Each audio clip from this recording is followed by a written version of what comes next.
네, 여러분 한 주 동안 다 잘 지내셨죠? 네, 반갑습니다. 오늘 예배 끝나자마자 그 고향으로 가는 사람 한번 손들어 볼까요? 자, 우리 선생님 한 분, 두 분. 네, 여러분 조심해서 잘 다녀오시고 그래 손든 김에 기지개도 펴고 우리 함께 예배 잘 드렸으면 좋겠습니다.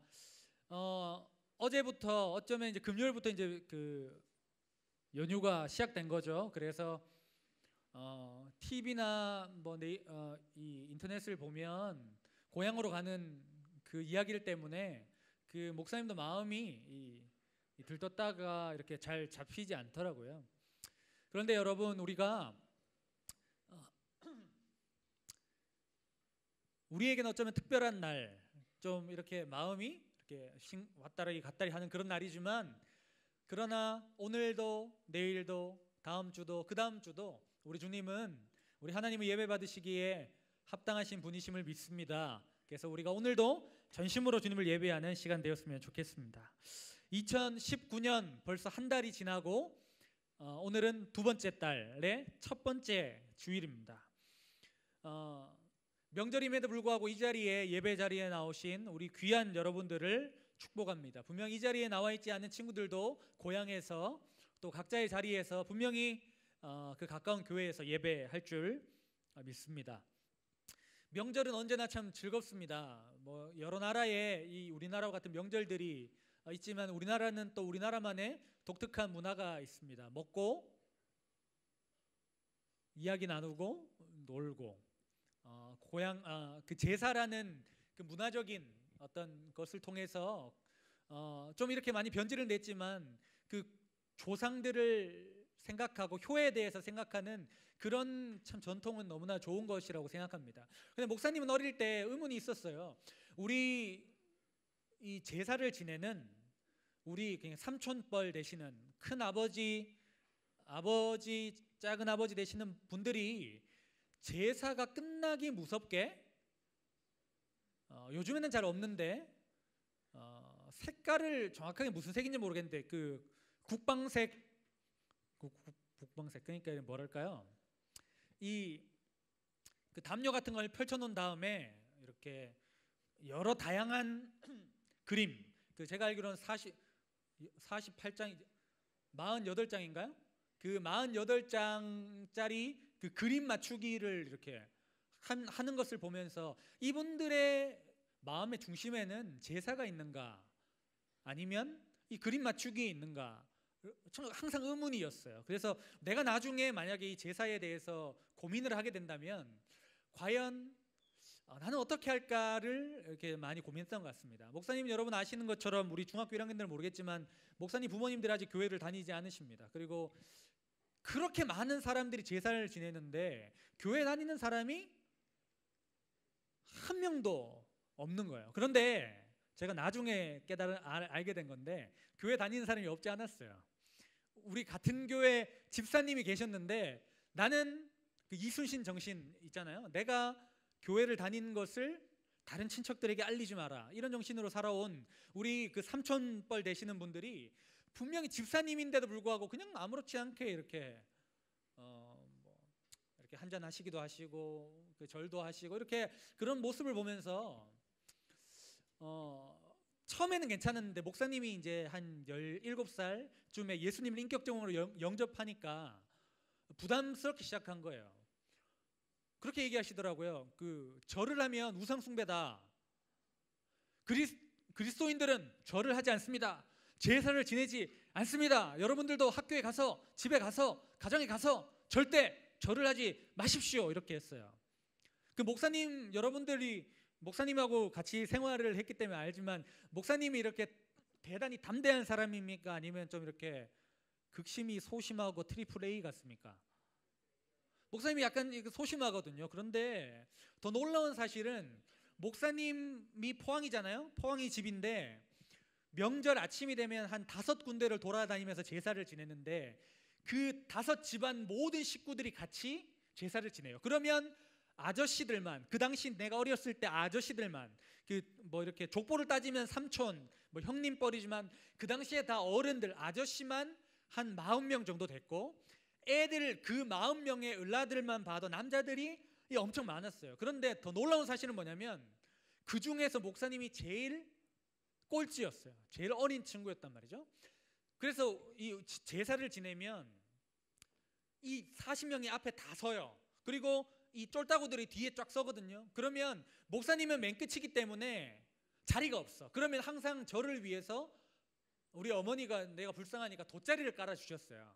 그러면 목사님도 이렇게 항상 이렇게 제사를 지냈죠. 그런데 이 17세가 된 이후로 내가 이 제사를 지내면 안 된다는 지식이 제 머릿속에 들어오자 마음이 어려워지기 시작했어요. 목사님이 이 사실을 알았지만 절을 한 적이 있을까요, 없을까요?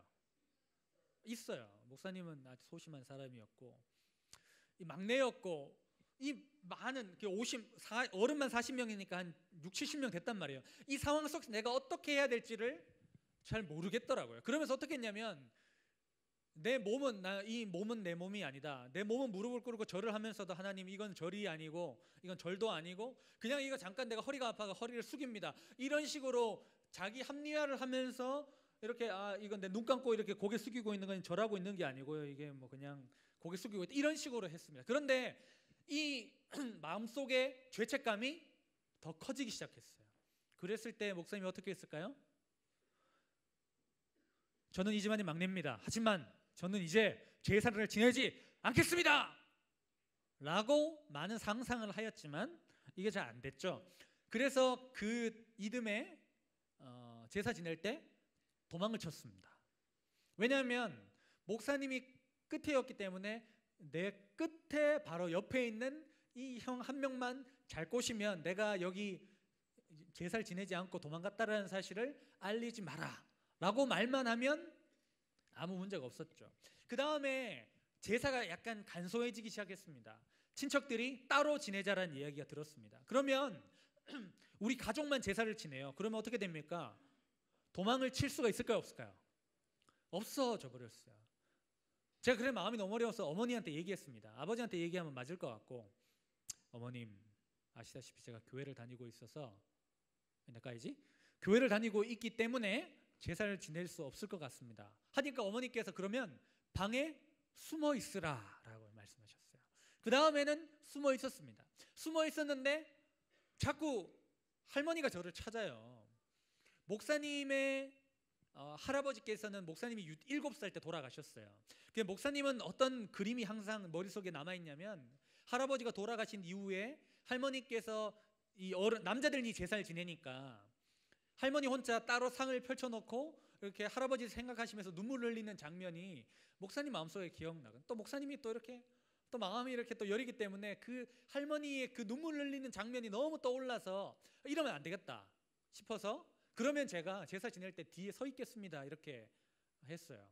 근데 서 있기 시작했는데 할머니께서 나오셔서 째려보시는 거예요, 계속. 그런데 할머니께서 별 말씀은 하지 않으셨죠. 그런데 제사 다 끝나고 이렇게 지나가면서 이런 얘기 하시더라고요. 우리 여기는 교회를 다니니까 제사를 안 지내제, 할매 많이 섭섭하겠다 이렇게 지나가시는 거예요. 그게 제 마음속에 너무 불편함이 있었습니다. 죄송한 마음과 불편한 마음이 공존했습니다. 그런데 목사님이 예수님을 영접한 지 20년이 지났습니다. 목사님은 목사가 되었습니다.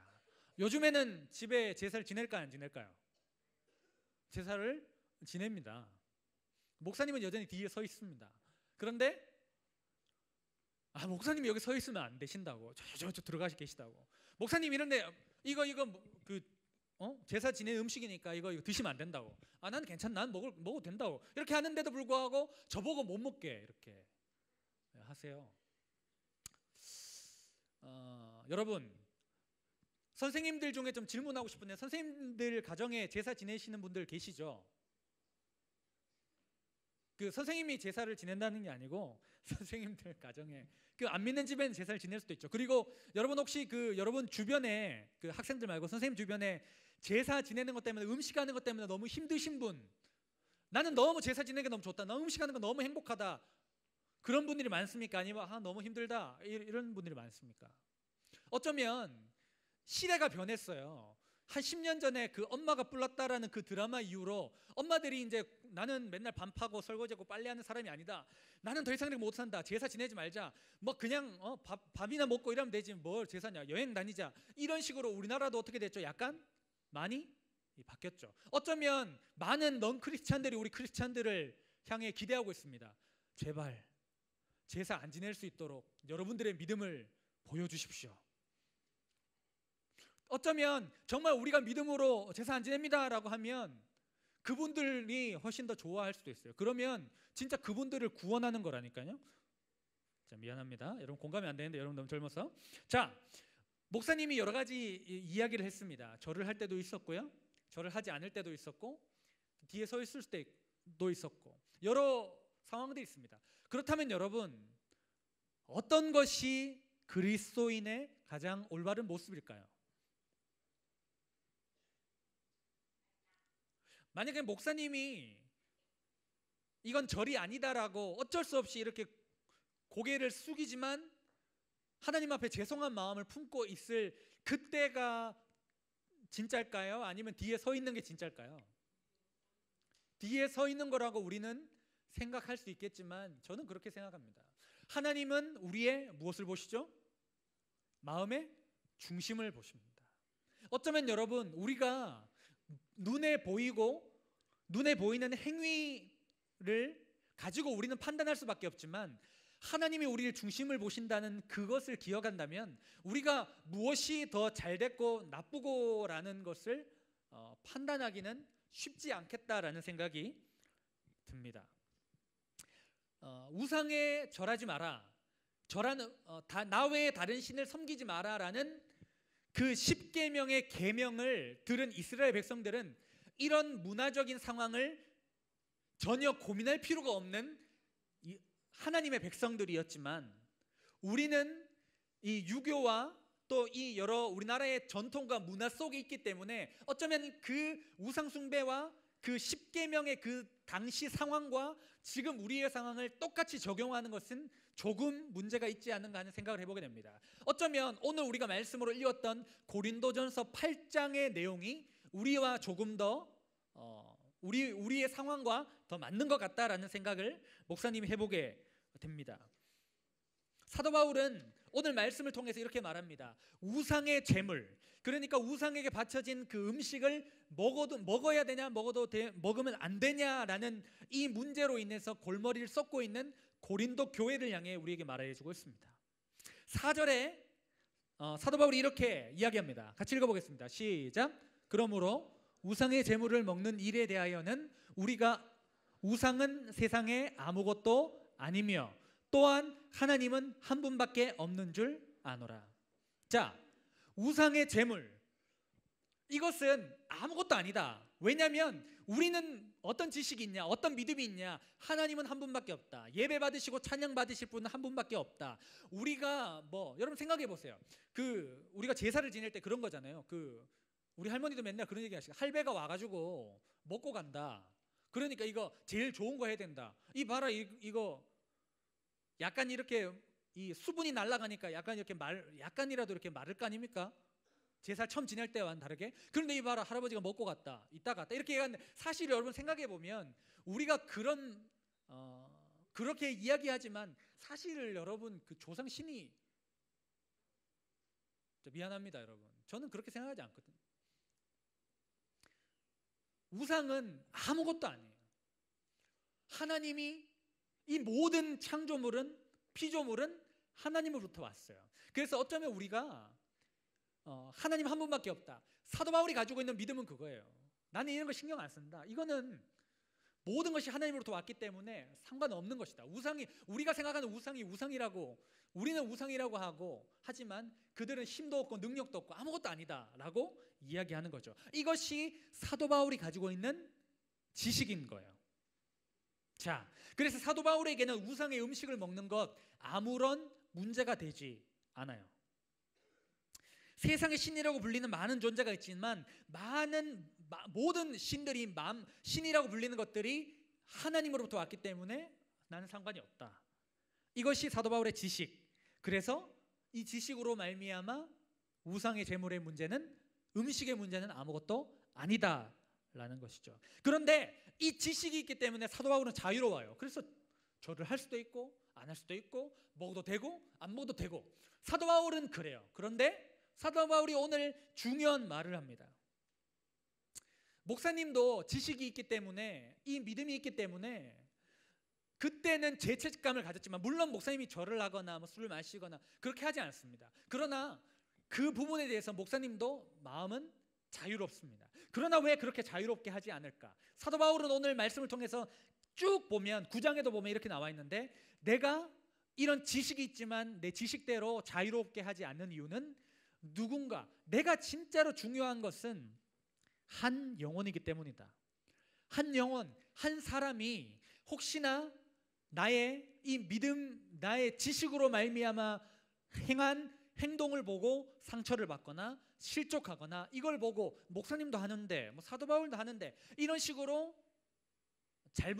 이 지식을 잘못 사용함을 통해서 죄를 짓고 이것을 통해서 잘못된 길로 나아가면 이것은 하나님이 기뻐하시는 것이 아니다. 나는 한 영혼을 살리기 위해 자유롭게 생각하지 않고 스스로를 구속시킨다. 나는 자유롭다. 그런데 그 자유를 사용하지 않고 스스로를 구속하겠다. 절할 수 있다. 먹을 수 있다. 그러나 나는 그것을 하지 않겠다. 왜냐하면 한 영혼이 중요하기 때문이다. 자, 1절 말씀 같이 한번 읽어볼까요? 시작.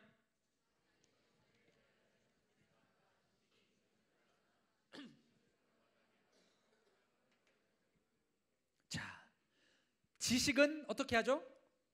교만하게 하며 사랑은 덕을 세운다라는 거예요. 내가 가지고 있는 지식이 있어요. 그래서 그 지식을 행해요. 그런데 그거보다 더 중요한 것이 뭐냐면 한 영혼 한 영혼을 위한 사랑이라는 거예요. 그런데 여러분, 이 부분은 우리가 어느 정도 많이 들었기도 할 것이고 알기도 합니다.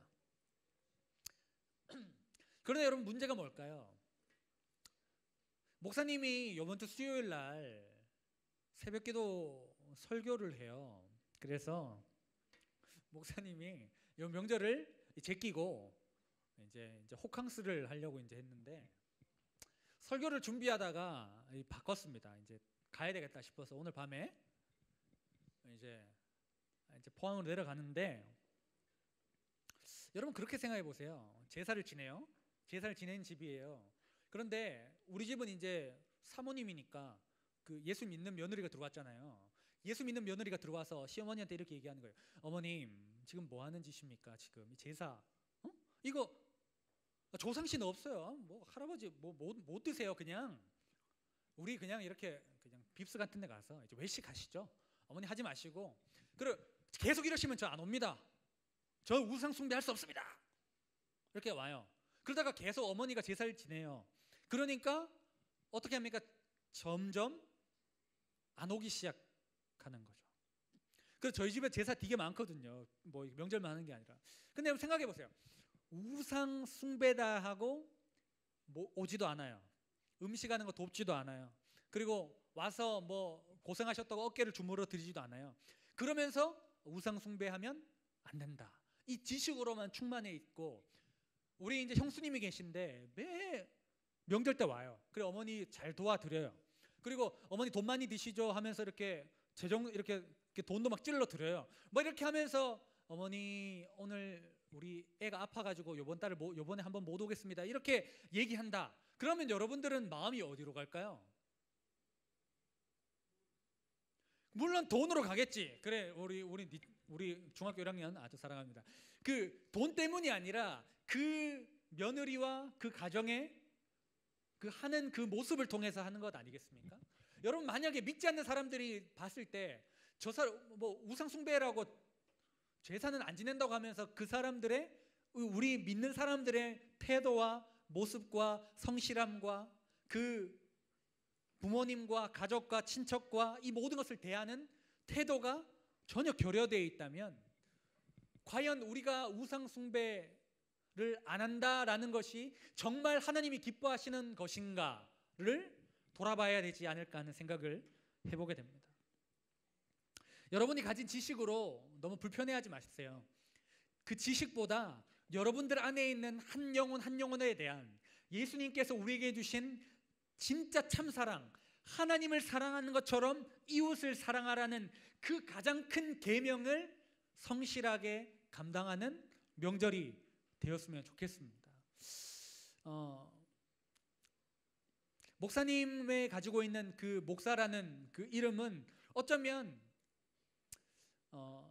많은 사람들에게 어떤 메시지를 심어 줄 거예요. 그런데 그 메시지에 단순히 제사를 지내지 않는 목사 거기로 그쳐서는 안 되는 것 같아요. 정말 하나님과 예수님을 사랑하는 것처럼 이웃을, 가족을, 어려운 일을 기쁨으로 감당하고 사랑하는 목사, 그런 우리 청소년부, 그런 우리 교사, 그런 그리스도인이 되어야 하지 않겠습니까?